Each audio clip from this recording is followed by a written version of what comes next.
Beauty parlour में makeup कराना कैसा है? मुफ्ती साहब, दुल्हन के बालों की सजावट की जाती है और उनको भी सजाया जाता है, तो क्या ये करना शरीयत में जायज़ है? ब्यूटी पार्लर में जाकर बनाओ सिंगार की के बारे में इस्लाम क्या कहता है? आजकल एक फैशन चला है कि औरतें जो हैं वो अपने आप को सजाने के लिए ब्यूटी पार्लर जाती हैं।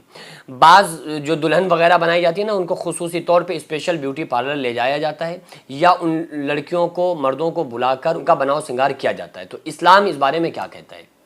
देखिए, जो औरत का मुकम्मल और ज़बरदस्त और सबसे अनमोल जेवर है वो उसकी हया है। हया जो पाक दामनी है ना, यही सबसे ज़बरदस्त उसका जेवर है। मोमिन औरत का जेवर हया है, शर्म है।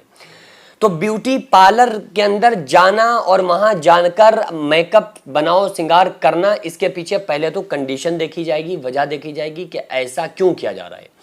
अगर ये किसी पार्टी में जाने के लिए किया जा रहा है कि भाई, अब जाहिर सी बात है, अगर कोई औरत अपने बालों में कलर करवा रही है तो वो बालों में कलर करके आपको लग रहा है कि वो दुपट्टा ओढ़ेगी, चलो ठीक है। अगर बाज़ औरतें ऐसी होती हैं कि उनका शौक था बालों में कलर तो करा लिया लेकिन उन्होंने दुपट्टा ओढ़ लिया, तो ये बिल्कुल जायज़ है। लेकिन अगर कोई औरत कहीं जाने के लिए स्पेशल इसलिए ब्यूटी पार्लर में गई है कि हम सजें संवर जाएं, ताकि हमें फला पार्टी में जाना है, फला शादी में जाना है, तो इसलिए अगर वहाँ संवरने जा रही है तो इसमें यह देखा जाएगा कि वो ये उसका जाना जायज़ ही नहीं है। क्यों? क्योंकि उसकी नीयत ही है कि नामहरम उसको देखें।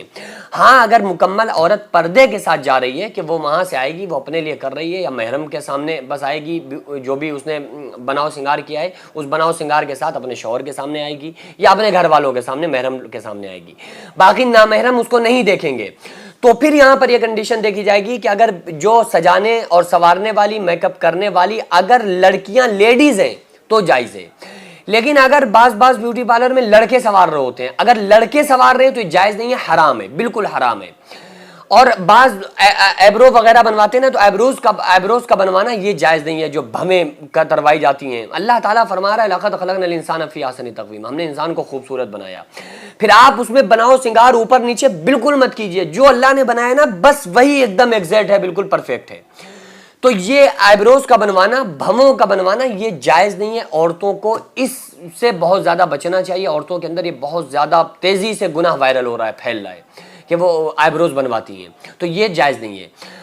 बहरहाल बस अच्छी तरह से समझ लीजिए कि अगर हमारे बनाओ सिंगार का मकसद ये है कि हम अपने शौहर के सामने आना है या अपने महरम के सामने आना है, और वहाँ जाने में किसी तरह की कोई मसला नहीं है, ना महरम हमें नहीं देखेंगे, पर्दे का कोई मसला नहीं है, मुकम्मल पर्दे में जाएंगे और किसी गुनाह का खदशा नहीं है, और वहाँ पर जो काम करने वाली ब्यूटी पार्लर में लोग हैं वो लड़कियाँ हैं, लेडीज़ को संवारेंगी, मेकअप करेंगी, तो इसकी गुंजाइश है। और फिर उसमें भी देखा जाएगा कि फजूल खर्ची ना हो। इन्नल मुबज़्ज़िरीन कानू इख़वान अश-शयातीन, फजूल खर्च करने वाले शैतान के भाई हैं।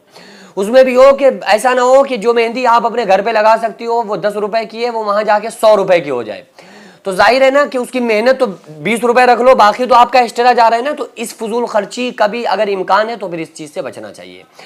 बहरहाल ये है कि दुल्हन वगैरह को जहाँ तक संवारने और सजाने की बात है, उनके बालों को डिज़ाइन करना कि उनके बाल तरह तरह के किए जा रहे होते हैं, तो अगर वो लड़कियाँ कर रही हैं तो जायज़ है, लड़के कर रहे हैं तो फिर ये जायज़ नहीं, क्योंकि दुल्हन को सजाना मकसद सिर्फ शौहर के लिए होता है। दुल्हन का मुंह सिर्फ शौहर ही खोलता है ना, बस वो जैसे ही बेडरूम में दुल्हन पहुंचती है तो बस सिवाय दूल्हे के उसके मुंह को कोई दूसरा नामहरम नहीं खोल सकता, या लड़कियां खोल खोल के देख रही होती हैं, तो ये बिल्कुल जायज़ है। अलबत्ता उसका मेकअप करने वाला जो हो ना वो लेडीज होना चाहिए, लड़के या कोई बॉयज ना हो मेकअप करने वाले। तो दुल्हन के सजाने में, संवारने में कोई कबात नहीं है, कोई प्रॉब्लम नहीं है, बशर्ते कि उनकी आईब्रोज ना बने, यानी जिन चीज़ों से इस्लाम ने रोका है वो काम ना हो। बाकी जिन चीज़ों की सजावट में और बनाओ सिंगार की इस्लाम इजाज़त देता है, उन तमाम तरीक़ों से औरतें मेकअप करवा सकती हैं। और अगर कोई किसी दुल्हन को सजाया जा रहा है सिर्फ इसलिए कि ये दूसरे लोग देखें, अट्रैक्ट हो, तो फिर ऐसे इस तरह से बेपर्दा होने वालों पर फरिश्ते लानत भेजते हैं। तो बस हमारा मकसद जो होना चाहिए वो सिर्फ इसलिए होना चाहिए कि हम, अगर कोई औरत मेकअप करवा रही है या कर रही है तो अपने शौहर के लिए या महरम के लिए, बिला वजह इस तरह के कामों से बचना चाहिए। हमें इस्लाम को फॉलो करना चाहिए। दुनिया वाले क्या कहेंगे इसकी हमें फ़िक्र करने की ज़रूरत नहीं।